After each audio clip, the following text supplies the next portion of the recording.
Salam sejahtera murid-murid, bertemu lagi kita pada hari ini bagi mata pelajaran Pendidikan Kesihatan tahun 3 bersama Cikgu Saiful. Baik, tajuk kita pada hari ini berkaitan dengan satu peribahasa, iaitu kerana nilai setitik. Baik, objektif pembelajaran kita pada hari ini akan berfokus kepada menyatakan bahaya merokok terhadap kesihatan diri, menjelaskan tentang bahaya merokok terhadap persekitaran, menunjukkan cara berkata tidak kepada pelawaan merokok. Topik kita pada hari ini adalah topik yang sangat penting. Baik, skop pembelajaran hari ini mengenali rokok dan isi kandungannya, kenapa ia berbahaya, mengenali perokok pasif, dan tindakan untuk menolak pelawaan merokok dan perokok. Baik, kita tengok pada gambar yang pertama. Apakah yang anda nampak pada gambar di sebelah? Perhatikan betul-betul. Gambar ini menunjukkan satu ataupun sebatang rokok yang sedang dinyalakan dan berasap. Rokok. Rokok apabila dinyalakan, tembakau dibakar dan menghasilkan asap. Asap rokok mengandungi lebih 8,000 bahan kimia atau konstituen asap yang telah dikenal pasti. Pihak berkuasa kesihatan awam telah mengklasifikasikan sekitar 100 daripadanya sebagai penyebab atau berpotensi untuk menyebabkan penyakit yang berkaitan dengan merokok seperti kanser, paru-paru, penyakit kardiovaskular dan emfisema. Nampak tak? Bahayanya rokok. Sebab itu, topik kita pada hari ini akan fokus kepada rokok, kesan dia, dan apa yang perlu kita lakukan terhadap perokok ataupun bagaimana kita untuk menghindari perokok. Baik, sebelum kita pergi lebih jauh, mari kita lihat dulu isi kandungan yang terdapat dalam rokok. Berdasarkan gambar ini, anda boleh perhatikan terdapat pelbagai konstituen yang ada dalam rokok, yang ada dalam asap rokok. Inilah bahan-bahan yang terdapat dalam rokok. Ada bahan bakarnya, ada baterinya, ada lilinnya, ada toksiknya, ada nikotin gasnya, ada bahan-bahan gas yang berbahaya, ada tar. Tar yang dimaksudkan sini sama seperti tar yang pada jalan raya kita tu. Orang buat jalan raya kita tu, tar tu lah yang ada dalam rokok. Ada racunnya, ada gas karbon monoksida, dan ada minyak, ada fuel, metanol lah, dan ada metan, ada gas. Yang ini pun bahaya. Semua gas-gas ini, semua bahan-bahan ini merupakan bahan-bahan yang berbahaya kepada manusia jika berlebihan. Kandungan ini hanya untuk sebatang rokok. Bayangkan kalau dalam sekotak rokok. Baik. Mari kita lihat kepada kesan dan bahaya merokok. Pertama, merokok menjejaskan kesihatan dan menyebabkan ketagihan. Baik, memang bila kita dah sekali kita merokok, kita akan ketagihan. Dan antara kesan utama merokok boleh menjejaskan kesihatan. Banyaklah sakit-sakit yang boleh kena, sakit kanser, jantung, sesak nafas, asma. Ini adalah kesan-kesan daripada merokok kepada kesihatan. Selain daripada itu, merokok juga boleh menyebabkan pencemaran alam sekitar. Bagaimana? Apabila orang yang merokok, antara sikap yang tidak elok adalah dia membuang potong-potong rokok yang telah selesai dihisap tadi merata-rata, dan kadang-kadang kotak-kotak rokok dibuang merata-rata, mencemarkan alam sekitar, mencemarkan kawasan-kawasan persekitaran kita. Kemudian, merokok juga boleh dikatakan sebagai satu pembaziran. Alangkah eloknya jika duit yang digunakan untuk membeli rokok, kita gunakan untuk keperluan lain. Baik, selain daripada itu, antara kesan dan bahaya merokok ni juga dia boleh membawa kepada sikap negatif dan buruk. Contohnya macam ni. Contoh, hari ini dia nak merokok tapi tak ada rokok. Bila nak beli rokok, tak ada duit. So, apa yang akan dia buat? Dia akan cari duit. Kalau dia tak ada duit, dia akan minta dengan orang, minta dengan ibu bapa dia. Kalau ibu bapa dia tak dapat bagi duit, apa dia buat? dia akan mencuri, nampak tak? Dia akan membawa kepada sikap negatif sebab dia dah tertagih dengan nak rokok.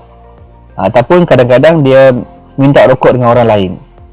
Selain daripada itu, contoh yang cikgu boleh sentuh dekat sini, sikap negatif adalah sikap perokok tu apabila selesai merokok, buang potong-potong rokok merata-rata. Ini adalah satu sikap yang negatif. Kemudian merokok di khalayak umum, merokok di tempat awam, itu pun sikap yang negatif juga.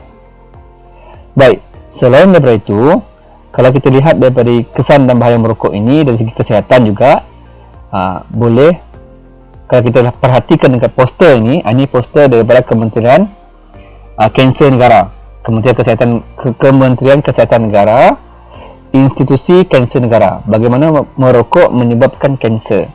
Sebab bahan kimia dalam asap rokok boleh melemahkan sistem imun badan, menyebabkan sel kanser merebak. Kanser ini adalah satu penyakit yang sangat berbahaya. So hindarilah merokok. Boleh? Ini tadi kita sentuh tadi tentang isi kandungan rokok. Awak boleh perhatikan dekat sini. Baik, kita teruskan. Baik, kita pergi seterusnya kepada isi kandungan kita pada hari ini yang seterusnya, iaitu perokok pasif. Baik, orang yang merokok kita panggil sebagai perokok aktif. Apa pula perokok pasif? Perokok pasif ialah apabila seseorang yang tidak merokok menghidu ataupun menyedut asap rokok yang dihasilkan oleh perokok aktif tanpa dia sedari. Bermaksud orang yang tidak merokok tetapi dia menghidu asap rokok tersebut akan dipanggil sebagai perokok pasif. Pun dipanggil sebagai perokok juga, tapi perokok pasif lah. Baik, ada kesan ataupun tidak kepada perokok pasif ini? Ya, dia ada kesan. Okey, baik, perhatikan semula gambar dekat sini. Tengok, merokok di tempat awam. Yang ini adalah seorang perokok aktif, gambar yang pakai topi ni.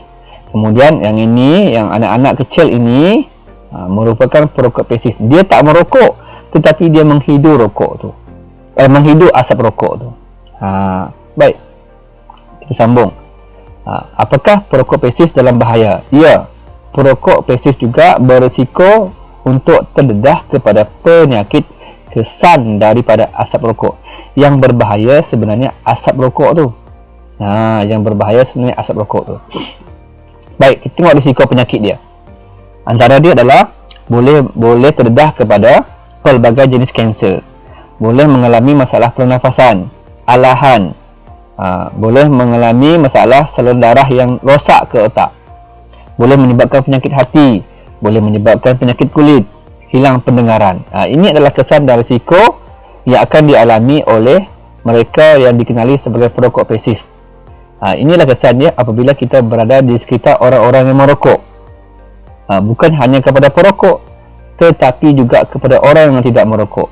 Dan risiko itu lebih besar apabila kepada ibu hamil dan kanak-kanak. Kalau ibu hamil boleh melahirkan bayi yang kurang berat badan, peramatang, kelahiran yang berbahaya ataupun mati, keguguran. Kalau kepada bayi ataupun kanak-kanak boleh menyebabkan kematian, boleh menyebabkan asma, boleh menyebabkan radang paru-paru, boleh menyebabkan alahan batuk dan selsema. So, apa yang awak perlu buat? Kalau boleh, jangan dekati rakan-rakan yang merokok. Kalau nak jumpa rakan pun, pastikan jumpa kawan-kawan ataupun rakan-rakan di tempat yang ada larangan merokok. Kemudian, kalau mampu, nasihatilah rakan-rakan untuk berhenti merokok. Jangan merokok lagi. Dan kalau boleh, jadikan rumah anda kawasan yang bebas daripada asap rokok. Inilah tindakan perokok pasif. Dan cikgu akan sentuh lagi nanti pada bab yang terakhir kita pada hari ini, iaitu apakah tindakan kamu, apakah tindakan saya. Okey, kalau yang pertama, tutup hidung dan mulut dan segera beredar kalau di sekeliling awak tu ada perokok. Kemudian tunjukkan isyarat dilarang merokok kepada perokok kalau di tempat awam. Baik, kemudian kalau mampu, jauhilah orang yang merokok. Jangan dekat-dekat. Kemudian, kalau berlaku di sekolah, nampak ada orang merokok, laporkan segera kepada guru ataupun orang dewasa yang kamu percayai. Inilah tindakan-tindakan yang perlu awak lakukan apabila awak berada di kawasan yang ada perokok. Kalau mampu, kita cubalah hindari perokok ini, sebab kesan dia sangat besar, kesan dia sangat negatif kepada orang yang tidak merokok. Baik, cuba rasa itu saja dulu untuk hari ini. Diharap apa yang cikgu sampaikan bermanfaat untuk awak dan awak dapat faham. Sekian, terima kasih atas perhatian anda semua.